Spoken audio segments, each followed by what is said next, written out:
In the grand scheme of things, DUNE Awakening's launch was actually pretty good.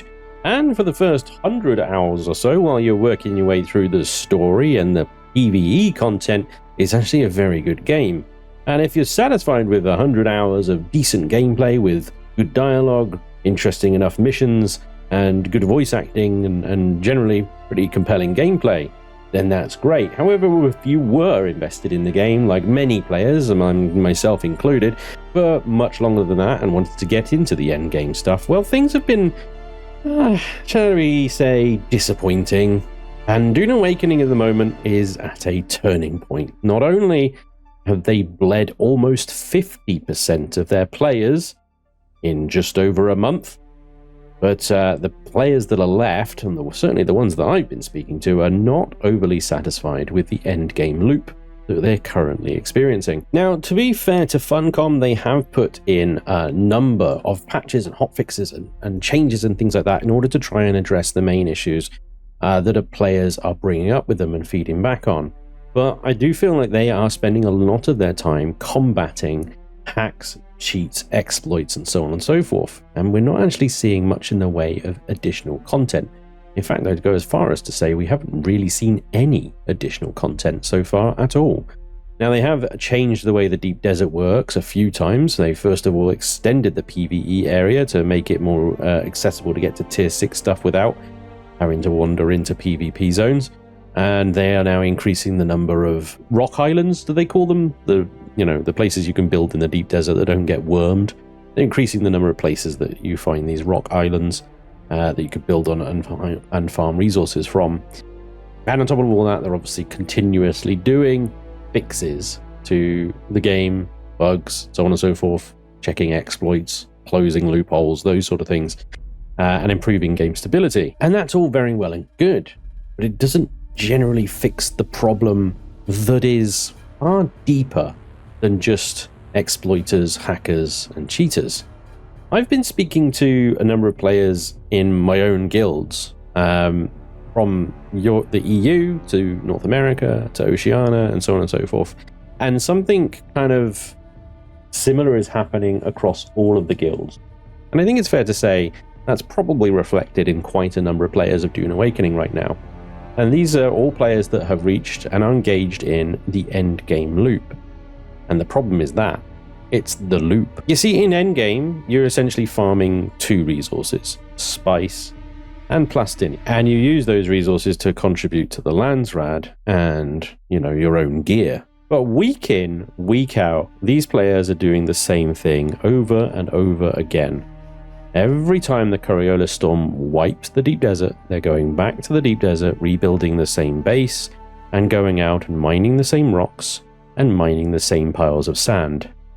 And the little bits of variation that you get from the occasional PvP battle where you start lobbing rockets at each other in helicopters, and yes, I realize I'm saying helicopters in order to be facetious, is just not enough to break the monotony that is that endgame loop.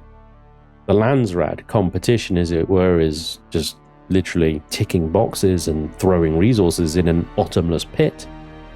The rewards you get from it aren't even that good, and the process of getting the resources, well, it's dull. And even when you do just focus on the PvP engagement, it's dull. You're just, like I say, lobbing rockets at each other from helicopters. And the helicopter that gets the high advantage is the winner. So many of the players across my guild, and I suspect this is reflected across more than the 50% that have already quit playing the game, are just getting bored, burnt out, and a bit fed up. This is a big problem for a live service MMO. This whole kind of point of existing is to have a continuously living world where players are contributing to some kind of economy and fighting for superiority or control, i.e. the Landsrad. Now, I will caveat this by saying the Landsrad, as FunCom have said many times, is in its first iteration, and changes will come. And indeed, on the private test servers, or the test servers of the next major update, they are adding some vehicle changes and things like that. So maybe these problems are short-lived. but they are taking their sweet time to change things and keep players. And at the current rate of loss, they're not going to have many players left. And I worry that when they do add these changes, that many of them won't bother returning because, well, they've moved on to the next thing. What do FunCom need to do then? Well, they need to get on with it. They really do need to add some more content to the game. The thing is with a game like this is progression is king. And when you have farmed the deep desert and you have more melange than you know what to do with, and you have all the tier 6 stuff that you could possibly want, all your progression is gone. And there's little compelling reason to continue the monotonous task of grinding these resources when there is no progression or reason to do so. The PvP is lackluster and dull, and the progression is done. So why bother putting yourself through it anymore? So if FunCom can produce some more content, and let's not just poop some content out and then go, here you go, have fun. Let's think about it a little bit and make it somewhat compelling, please. Then that little grind will be, for a time, worth it again in order to get to the new content. But that is a unending pursuit. So does it fix the issue? Not really. Sure, you could bolt on more and more content and keep that line and those goalposts moving forever and ever, and hope that people will continue to follow the proverbial carrot long enough to continue grinding a monotonous gameplay over and over again. The real solution might actually be, I don't know, make it fun. It's the craziest thing ever, isn't it? I don't know about you guys, but generally I find that compelling gameplay is more than just pointing lasers at rocks or driving a Roomba over a sandy patch in the desert. And indeed, if I want PvP gameplay, I'm certainly not going to come to DUNE Awakening for it. It's just dull. I mean, lobbing rockets at each other, I've said it enough times, I'm not going to say it again. Come on, we need some variety. The PvP battles really need a rock, paper, scissors level of balance. Fine, you've got a rocket launching helicopter. Good, yes, but I've got a buggy with surface-to-air missiles. Ha ha ha! But that's fine, because I've got an anti-vehicle laser in my bum. Take that. You see, every piece of equipment that is effective should have a counter piece of equipment to counter it. Just 3 will be enough to create a compelling, dynamic, ever-changing battle in PvP. And yet the combined arms combat in PvP that we were promised in all the trailers and the upcoming media and live streams and stuff like that still seems to be completely absent. And I fear until they are actually going to release the extra vehicles and things like that, PvP is just gonna suck. So what about PvE? Because there's plenty of players, I suspect, more than 50% of the 50% that have stopped playing are PvE players. You can keep PvE players satisfied by an unending moving goalpost of carrot dangling progression, for a time at least. But really what needs to happen for the PvE players is raids. Instanced raiding with variable difficulties and a difficulty ladder. A co-op experience where it actually matters what weapons and abilities and armors you bring to the fight. And these are the problem. These aren't big things. These aren't things that can just be switched on by ticking a box. These are big problems that FunCom have, because this is huge content, massive coding. It's an entire change to the end game. It just doesn't exist. And in the time frame that they need to implement it into the game, it's too late. It should have been there already. Those of you familiar with my live streams, you'll know my pessimistic side of me.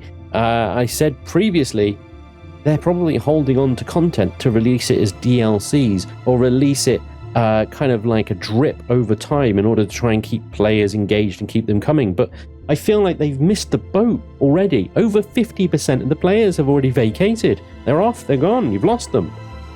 You're probably not going to get them back. And if they were going to actually do that and actually drip feed us content to keep us in the game, I'm pretty sure they would have done it by now. So that makes me think that, well, it's just not ready. If it is there, or they've abandoned it because it doesn't work for some reason, or some other reason I can't think of, I don't know. But it confuses the hell out of me. So what can they do short term to fix these problems? Well, I've already kind of brushed on it.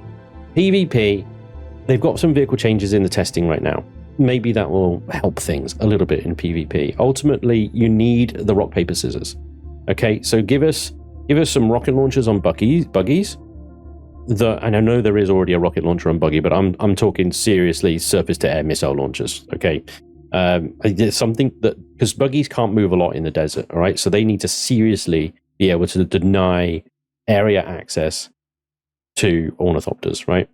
And you need something that can then take those buggies out. So you get that very quick rock, paper, scissors. Now you could give lasers are already very good against vehicles. So if you're on foot, the surface to air buggy can't shoot things on the ground. So you go to ground, you shoot it with a laser, you take that out. But then, and you got the rock, paper, scissors thing. PvP kind of somewhat solved, except the fact unless you're over open sand, in which case it's back to ornithopters.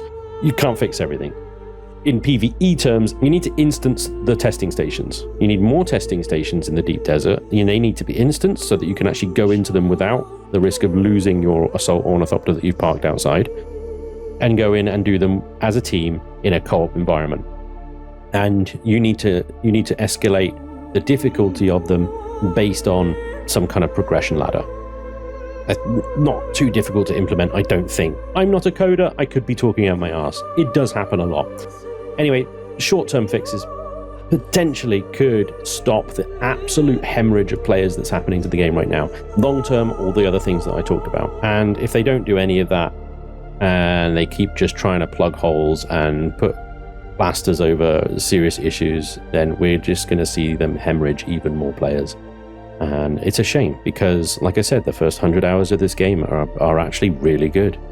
But let me know what you think. It's a really interesting subject, and I love talking to people about this. And there's so many ideas out there in the community that I think we can get a really good discussion going on down in the comments below. How would you fix DUNE Awakening? And also, if you've stopped playing, let me know why. Why have you stopped playing? Is it burnout? Is it you've run out of things to do? Have you found it boring at the end? What reasons? If you're still playing and you're still enjoying it, or even if you're not, let me know. I want to hear from you down below. Why are you still playing? What keeps you coming back every day? But yeah, this is an interesting time for DUNE Awakening, and it is really make or break. But thank you very much for listening to me ramble on about this. Your thoughts are always welcome. And hopefully I'll see you next time. Until then, take care. Bye-bye.